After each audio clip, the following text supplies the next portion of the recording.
another day.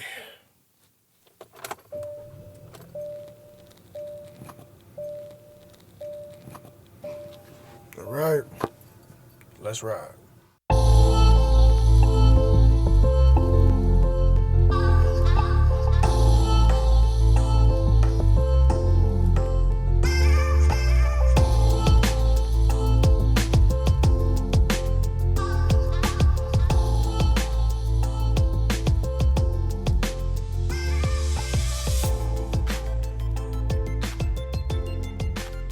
New couch, new couch, new couch. Woo! Shout out to Granddad from the Boondocks. No Playing This Ride number 71, hosted by Blackout Man. Got a few things to talk to you guys about. My shitty weekend, New Zealand, and just a couple other topics I wanted to get off. There's a record label alternative I just found out about that I want to talk about real quick for all the independent cats out there who may or may not be listening, or you may or may not know. Thank you if you've been listening for a while, and if you're new, every Monday is when I try to put this out. I talk about all types of shit. It's called No Playing This Ride because I'm poor. I'm broke. I can't afford the studio. So I got my handy dandy old school Zoom 1, and I have an Audio Technica lapel mic, and I get in the car and I get it cracking. In the nutshell, that's it. So let me go ahead and get into my terrible weekend, man. So you heard me singing the Boondock style New Shoes song, but related to my couch. Well, I had a shitty couch because I move a lot and it's light and it's easy to move. But it got to the point where me and my family had wore this damn couch out. The cushion was getting flat, and we finally said, you know what? We're gonna put some money away and we're gonna get another couch. So we went to a great furniture company. I won't say out in the Chula Vista, San Diego area. Name starts with a J. We went out, looked at a couch, and I found one. The perfect one for a family is it's fluffy, it's comfortable, it's like a pewter grayish color almost, and it's soft and it looks like you can get on that bitch and fall right to sleep. And that's exactly what I need as a family man with 2 kids. Right? I don't need nothing fancy. The leather looks cool, and I saw some leather joints I liked with the cup holders, but I can't lay across that. And the way my house is set up, I don't have space for anything that's gonna recline back. It's gonna hit a wall just the way our living space is built.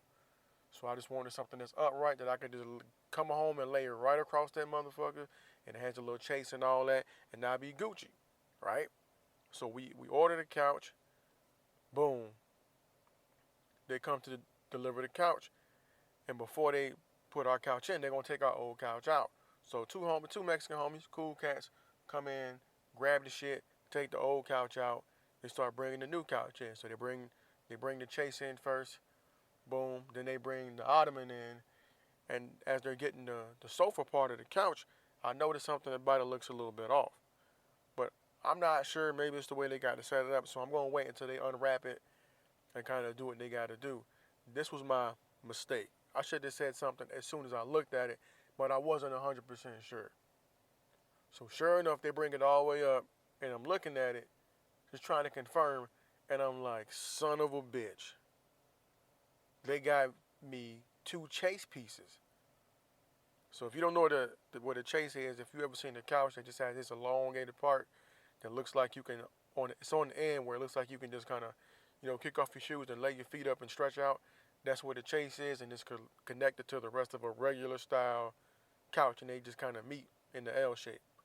If you don't know what I'm talking about at all. So for me, it's a huge fucking problem, because the homie's being honest. He's like, hey man, your other couch is on the truck already. I think that bitch broke when I threw it in the truck. And I'm like, damn. So I had to end up, my wife ended up calling the people back. The guys tried to get the folks on the phone, and it turns out that somewhere in the warehouse, somebody made the mistake of labeling the chase as the sofa. So they brought 2 chases instead of a one chase in the sofa. And then after arguing with the fucking people on the phone, come to find out that the couch that they said they had in stock, they did not have in stock. And they wanted us to take back our old shitty couch, which was thrown on the truck, and send them back their couch and wait 2 more weeks for us to have our shit in stock. So I immediately lost my mind and Had to walk away, let my wife handle the conversation for a little bit. Then I had to come back and get back on the phone. And me and the lady kept going back and forth. And I was just like, listen, I need to speak to a manager. I'm not giving you all of what I paid for back just to get back the same bum ass furniture I was trying to get rid of. That's not happening. And then she wanted me to give back one chase and keep half. But I'm like, you got all my money. But you want me to keep half? Then again, this is not gonna work. So you're gonna let me keep both until you get the rest of my sofa piece. And then once you get my sofa, we can initiate the swap and we don't have to pay for the delivery fee. Needless to say, I got my way. Because the customer should always be right. When that's the industry you're in, you're dealing with people's furniture, deliveries and shit, it's not my fault somebody fucked up. That's a fuck up on your behalf. So, long story short, I have been waiting for this couch for like a month. Just getting the logistics together, getting the money together, and making a decision because I got some other shit going on. I just had to make sure I was around. But we finally got it to work. I couldn't wait to get off my raggedy ass couch and go to sleep on my brand new shit. But then somebody in the warehouse got it delivered and messed up everything. Pissed me off. So, that being said, when you're talking to customer service people, try to be as respectful as possible, but make sure you get your point across and let them know that you ain't gonna take no shit, because there's always somebody above them that you could talk to get your just due as a paying customer. Never forget that. And also, another part of my terrible weekend was I had to relinquish my dog. Had to surrender my dog and do what I could do to get him into a better home. Now, to some people, pets aren't a big deal. I'm kind of cavemanish, and the reason why I have dogs, I just want somebody to watch the house while I'm not in there. But over time, you get to love them. They become a part of the family, and you want to make sure they're taken care of. Well, situations change, and I got a lot of stuff going on, and I just kind of felt like he was being neglected, and he needed to be somewhere where he could be appreciated more, right? And as a family, we loved him. We fed him and all that shit. Had a blast with him. It was cool. We took him across country when we moved and everything. So it wasn't like we were just, we just had him for a little bit and we just giving him away. Nah, we had homeboy for 3 years through some pretty trying times. But I had to look at it from a standpoint like, you know what? My situation with my availability is only going to get worse. And what's the best move for me to do for him? So that's the move I had to make. And it just kind of hurt me a little bit more because of the symbolism of the dog. So the dog is a pit. And for me, that symbolism is not what a lot of people think it is. Like, oh, it's a tough, dangerous dog, whatever. No, it's exactly this. As a black person, I feel like the pit bull and the black person directly relate. We are a people and a dog that was utilized in this country for a specific purpose. They used to fight them and, wager money on them back in the day. And us, our background is linked to slavery. And then once those purposes for us kind of went away, to some people we became a nuisance. People didn't want us around, didn't want to see us on a level as, other dogs or as people. They wanted to see us as a nuisance. We're parallel in a lot of ways. We're seen as either stereotyped as either in a positive way as loyal, durable, fierce. You know what I mean? We're brave. We'll fight you to the end for our family. Then on the flip side of that, we're seen as aggressive, dangerous, and a nuisance. So the parallels between black people and pit bulls, they kind of link. So it was especially bad that him being that breed. I felt really bad about having to give him up, but I'm confident because I live in California. It's super dog friendly out here, and he's a great fucking dog, a really good dog, great looking dog, not too big, not too small, doesn't really bark unless somebody rings the doorbell at a weird time or knocks too hard on the door. Other than that, great dog. He'll be good to go in no time. He's gonna find himself a great family, but it fucked up my weekend, and it's gonna hurt for a little bit, but if you're ever in a situation like I'm in, man, and you wanna keep a pet, but you know there may be a better option for him, man, do what's best in the best interest of the pet. Don't be selfish and keep. I should have actually did it a while ago, but do what's in the best interest of that pet. Um, and that's enough about my shitty weekend because as I'm going through my issues with my weekend, I'm realizing that the problems I have with the couch and the dog is some first world bullshit. And there's people out there that don't have none of that shit. And there's real world shit going on. And that brings me to the the New Zealand shooting of the mosque.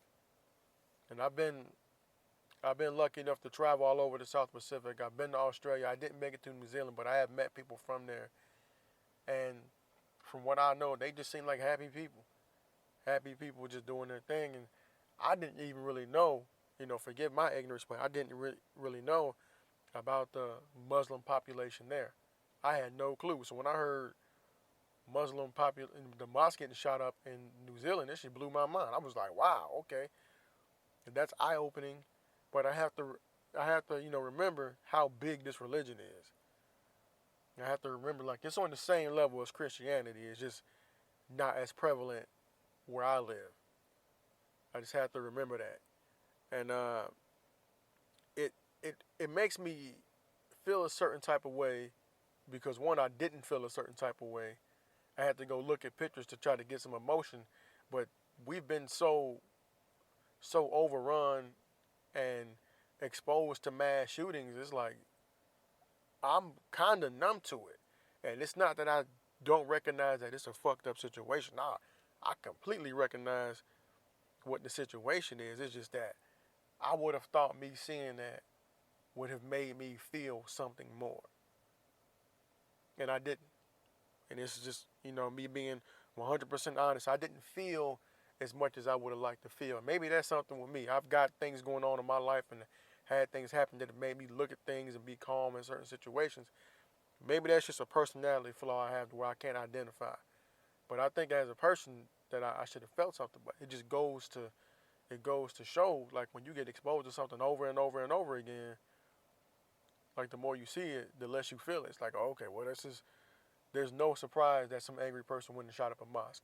And there isn't, to be honest. Like, the Muslim people have to be the most hated people in the world right now. And it's been that way since 9/11. I don't think they were ever really put on any pedestal, but they definitely were put on the blotter. They were put, center stage in a negative way since then. Definitely. Now, there's been issues in the Middle East before, but especially in, like, say, Palestine and Israel and all that. And then you had Saddam Hussein. You had everything going on in Iran more before my time. There's definitely been issues with hostages and terror attacks and all that shit, but nothing like since 9/11. And then with the increase in media, it's been ridiculous. The coverage is damn near nonstop. You can get news about the Middle East every day. But to see that this happened way out in New Zealand was kind of mind-blowing. And just the fact that it was live streamed, it makes it even worse.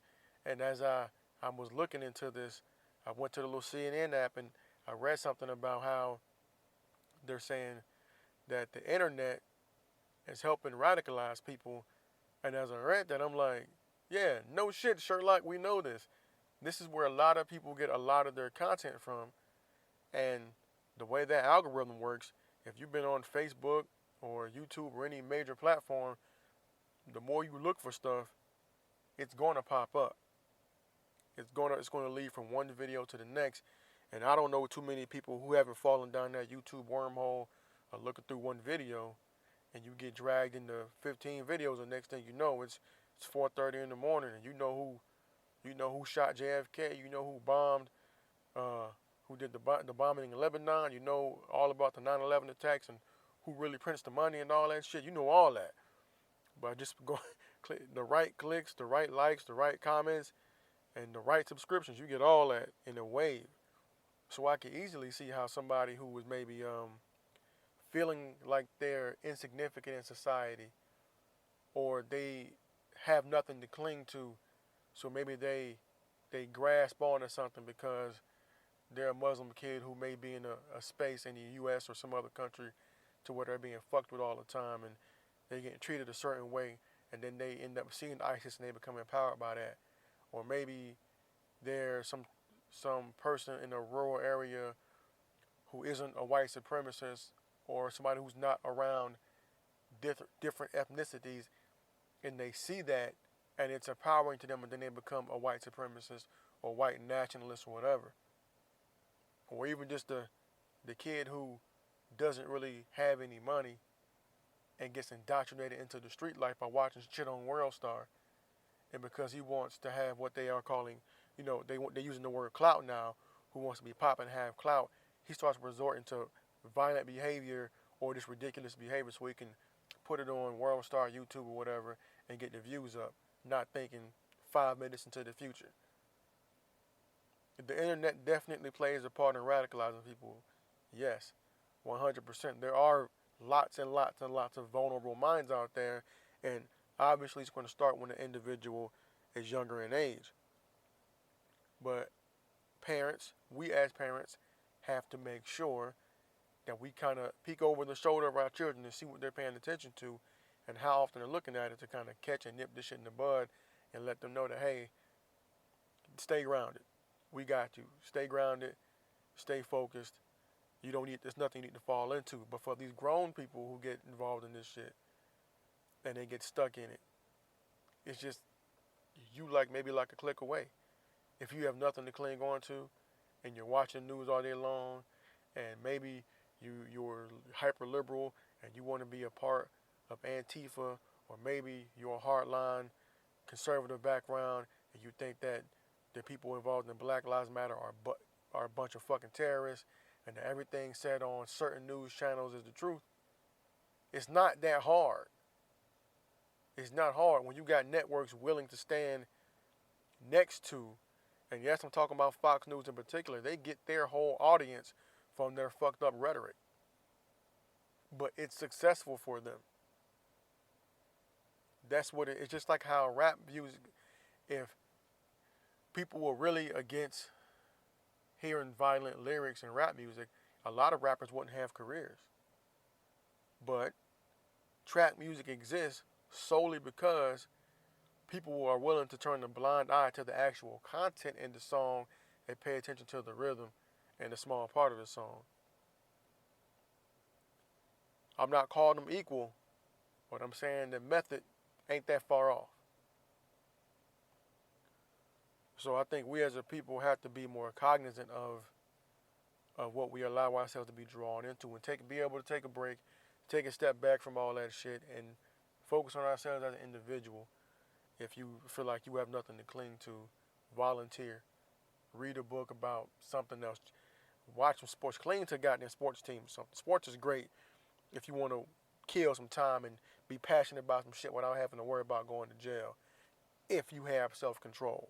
Because some people still end up going to jail. Neither here nor there. But we just have to make sure we take care of our youth. And if we see anybody in our peer group, which we shouldn't be at my age, falling off into shit like this, we got to look out for each other. We got to. Because this individual who I didn't really care to look up that much, I'm going to be 100% honest with you, because that shit it really made me mad that he went and killed 50 goddamn people. Because you're mad. 50 people. None of whom did anything to you. Because let's keep it a beam, man. This guy is a fucking coward. Brenton Tarrant, whatever you ever say his name, he's a coward. And I say that because, like, if you really want to smoke with a Muslim, with a man to man, catch him on a Thursday, a Wednesday, a Tuesday, a Monday, a Sunday, maybe a Saturday. Don't sneak up on him, on Friday when that's their prayer day, Friday, when they're with women and children trying to pray and minding their business. If you want to smoke with a Muslim man, go catch him out in the street. talk to them, ask them questions. That's when you do shit like that. You go on and shooting up a bunch of people, you ain't prove shit. You prove how easily manipulated you are by other people to go do some stupid shit like that. These people have families. You got a family that has to now deal with the consequences of the stupid shit you did. It just doesn't make sense to me. I guess because I'm a man. And I could never foresee myself doing no stupid shit like that. No cowardly act like that.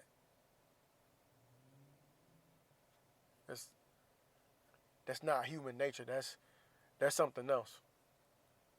That guy is subhuman.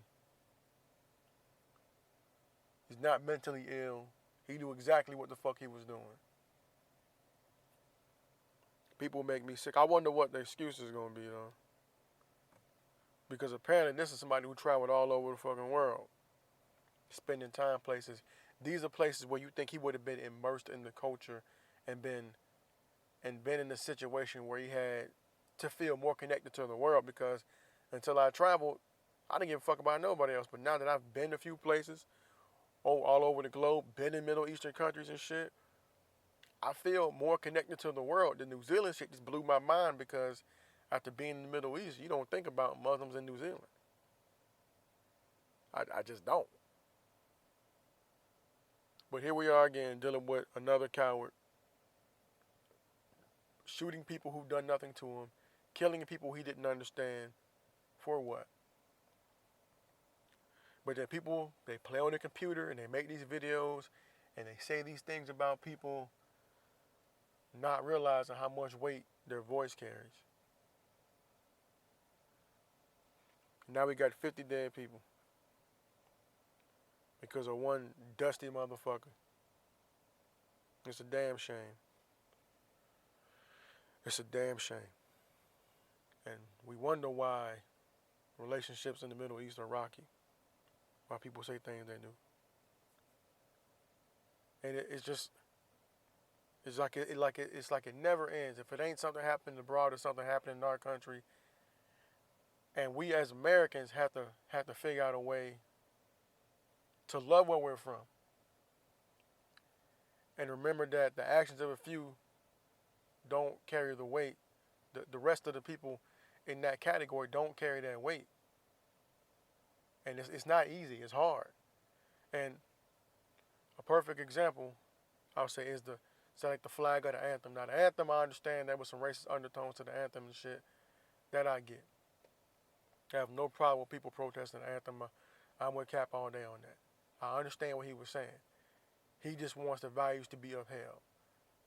I get it. And that's why, like, when people went out, like, it was a couple years ago, when you had young black people destroying American flags and shit, something I disagree with. I got too many people that served for me to ever be okay with that. While me understanding that there's been some shit happening in this country, there's still things happening in this country that I don't necessarily agree with. And as much as I like to trace my lineage back to Africa with the DNA samples and all that shit, I'm from the U.S. I'm from here. I'm from the United States of America. I'm not 100% African. I got other shit sprinkled in there. I'm American. African American. So that flag is my flag. Now, if at any point I don't feel like that flag is worthy of my respect, then I need to think about whether or not I still want to be here. And that's just me being honest. Because if it's that bad, you need to, one, figure out how you're contributing to it being bad. Two, figure out how you can fix it. Or three, decide whether or not you should be here or not. And I'm not trying to be an asshole, because, and keep it a bean, if we really don't like the way that we are being handled in this country, we need to do things to change it. We need to vote to make sure that we can't be fucked over by laws by paying attention to what's on the ballots. We in this country are free. We have the option to leave. If you're not willing to make it better, you have the right to leave. Now, I'm not saying that black people should leave and go nowhere, but I wouldn't be surprised. I would definitely understand if people decided, hey, you know what, this ain't for me. I can't roll with it. I'm out. I ain't mad at you for that. I'm not. I like where I live. I like the diversity we have. And I didn't like the destroying of the flag where you live. It just doesn't make sense to me. It's like, you live here. If you're not going to leave, if you're not going to make it better, then what are you doing? You know what I mean? It's almost like you don't burn the deed to your own house. Now, I can't really explain it now because I'm just not thinking about it, but it's like you still live here. You should try to make it better. Because when the Olympics come on, everybody want to root for their country. You know what I mean? When the Olympics come on, oh, well, we're USA gymnastic team, USA basketball, USA soccer, USA, all that shit. So it's not perfect. It's not a perfect place at all. We ain't been great, in my opinion, and we ain't great now. We pretty damn good. Pretty damn good. There's a lot of shit that we can improve, though. And the way we treat each other is one of those things. But black people, let's focus. If we want to stay, black people that want to stay in the U.S., if we have issues with the flag, let's try to find ways to make the flag uphold what we are taught it's supposed to uphold. If that makes sense. This ain't no love it or leave it speech. If you want to leave, by all means, I understand. Haul ass. But if you want to stay, let's make it better. That's all I'm saying. Your little individual way, I don't give a fuck. Hey, I picked up a piece of trash today. Nobody picked up. Hey, you contributing to the positive vibes in the world. I ain't mad at that. You holding the door open for somebody, cool. It's the little things that get lost. When we so worried about political affiliation and race and gender, or whether you think you have a specific race or gender and all that shit, we gotta be people first. Be people first. Be citizens first, and then things should improve from there. I would hope. It's a pie in the sky pipe dream, but shit, I gotta shoot my shot if I want things to improve. I just want people to be happy. That's it, man. I just want people to be happy, but I figure, hey, I might as well give my little feeling about it. And I know I probably pissed some people off, but believe me, I'm highly aware of the bullshit that took place under the flag of the United States of America. I 100% understand that, but I also have friends who are buried under that flag. I've also had a great fucking time living in the U.S. I've been able to do shit that I would have never dreamed of because I live here. And I don't know if I could have did it in France. I don't know if I could have did it in Lagos. I don't know if I could have did it in Cameroon. I don't know if I could have did it in Senegal, Jamaica, Haiti, or Puerto Rico. I don't know. I know I did it here. So I got to respect what I was able to do here and the people I've met here and this beautiful weather living in Florida and California. I'm spoiled, baby. Let me love it here. Football, baseball, basketball, rap music, shit. This thing's about this motherfucker to love. Different people, different food, different culture, different types of art. Man, come on. We have to acknowledge the bad, enjoy the good, and focus on how to make shit better. And that's how I want to end that. But there's one more thing I want to talk about, and it's something I had no clue existed until one of my homies, I think he did a deal with this company, and it's called Masters United. I think that's what it's called. I hope I ain't got it wrong. And I didn't know what it was. My homie, he got his record label shit going, independent guy, and he just put the pick up. I had no clue what it was, so me being me, I had to go look it up because, I had no damn clue. And from what I got, I went and looked on the YouTubes because that's where I like to go learn things. And I went on the interwebs because that's another place I like to go learn things. It's United Masters, So United Masters. And what apparently this is supposed to be an alternative for independent artists making record deals. So when I was on the YouTube, I went to click in United Masters, see what popped up. And when I was on the internet first, I went and looked it up. And who was in charge of this shit? Turns out it's Steve Stout, and then things started to make sense. Now, I didn't know exactly who Steve Stout was, but I knew he was a big dog in the music industry. I knew he was a big dog in the music industry. I figured he was an executive or a manager, A&R, something, and I was pretty much right. Steve Stout has managed a lot of talent, a lot of legendary talent, and he's really a marketing, advertising guru, to say the least. He's been in the business for a long time, and he's done a good job. And from what I understand via the Brand Man on YouTube, I had never heard of this guy until today, but there's a guy named the Brand Man on YouTube. I guess he discusses brand, but United Masters popped up, and from what I read and from what I listened to, this is basically a company that looks out. Of course they're going to get paid, but they work with independent artists to get them placement and to get them deals with companies they would have never had the opportunity to. So it basically puts them in the spot to compete with artists on major labels to get placement with companies like, say, like the big one they kept throwing out was like the NBA. And the NBA is big with social media. And from what I got from the Brand Man on YouTube, it's basically there are big companies out there that are creating more content than ever. And a lot of time with content, they like to put music with the content. So if I got it right, what United Masters does is they sift through your content and find the music that you have that matches up with something that a bigger company may have, and they help get you placement with these bigger companies, if that makes sense. And I feel like that's genius. It's like the opposite of a 360 deal.